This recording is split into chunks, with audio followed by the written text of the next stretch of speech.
আপনারা যে আব্বাস নৌকা উঠছে, এই আব্বাস নৌকা তলা ফুটা হয়ে গিয়েছে।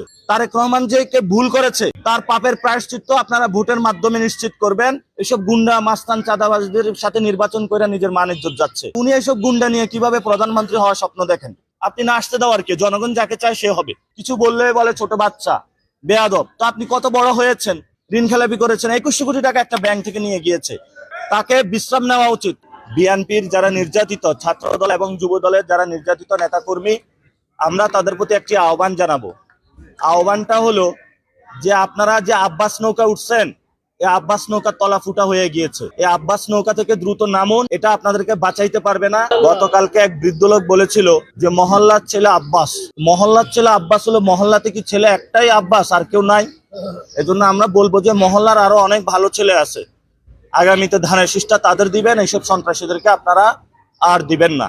আমি তারেক রহমানের কাছে অনুরোধ জানাবো, এমনি অনেক সন্ত্রাসী গডফাদার নিয়ে পকেটে নিয়ে হাঁটতেছেন, বিভিন্ন জায়গায় পরিচয় করিয়ে দিচ্ছেন।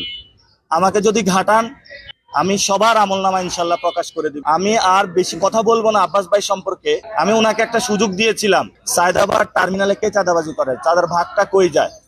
মাল্টি লেভেল মার্কেটিং সিস্টেমে হলো তারা চাঁদাবাজি করে, অর্থাৎ ওয়ার্ড কমিটি থেকে একদম আব্বাস থেকে একদম তারেক রহমান পর্যন্ত চাঁদার ভাগ যায়। তা আমরা এই সকল কার্যক্রম বন্ধ করার জন্য অনুরোধ জানাচ্ছি। আমরা তাদের যে সন্ত্রাসী গ্যাংস্টারের যে ইকোনমি, এটা বাংলাদেশে গণ অভ্যুত্থানের পরে আমরা চাই না। রায়টা আব্বাস ভাই আপনি হাতে তুলে দিবেন না, রায় জনগণকে হাতে দিন। এখন নমিনেশন দিছে সন্ত্রাসী, হাতে হলো অস্ত্র, ওর হাতে আপনি কলম তুলে দিবেন কিভাবে? এজন্য জনগণ ভোট দিয়ে তাদের হাত থেকে অস্ত্র নামাইতে হবে। ভালো মানুষের সামনে যাতে নমিনেশন দেওয়া হয়। এসব গুন্ডা মাস্তান চাঁদাবাজদের সাথে নির্বাচন করে নিজের মান ইজ্জত যাচ্ছে। ফিউচারে যারা লোকাল গভর্নমেন্টে যাদেরকে নমিনেশন দিবেন, আপনারা ভালো মানুষদেরকে দিবেন।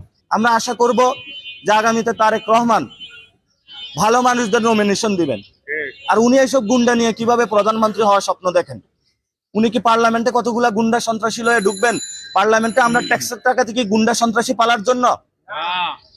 পুরো বাংলাদেশের মানুষ তারেক রহমান যে কে ভুল করেছে তার পাপের প্রায়শ্চিত্ত আপনারা ভোটের মাধ্যমে নিশ্চিত করবেন। দাঁড়িপাল্লা এবং শাপলাগলিতে ভোট দিবেন, তাকে লাল কার্ড দেখাবেন, যাতে আর জীবনে সাহস না করে সন্ত্রাসী, চাঁদাবাজি, দুর্নীতিবাজ, ঋণ খেলাপি, দ্বৈত নাগরিক দেখে মনোনয়ন দেওয়ার এই সাহস যাতে জীবনে আর না করে। এবং তাকে বিশ্রাম নেওয়া উচিত। তার খালেদা জিয়া মা জিয়াউর রহমান যেভাবে পলিটিক্স করেছে, এটা আবার একটু ইতিহাসগুলা পড়া প্রয়োজন। গুন্ডামি মাস্তানি পাইছে নাকি বাংলাদেশে? কিছু বললে বলে ছোট বাচ্চা, বেয়াদব। তো আপনি কত বড় হয়েছেন? 15 বছর তো খুঁজে পাওয়া যায় নাই। তলে তলে হলো ব্যাংক ব্যবসা করেছেন, বিভিন্ন কাজ করেছেন, ঋণ খেলাপি করেছেন, 2100 কোটি টাকা একটা ব্যাংক থেকে নিয়ে গিয়েছে। আবার বড় জোর গলায় বলে আমি অন্য দলকে আসতে দিব না। আপনি না আসতে দেওয়ার কে? জনগণ যাকে চায় সে হবে। আমাকে যদি জনগণ না চায় আমি হব না।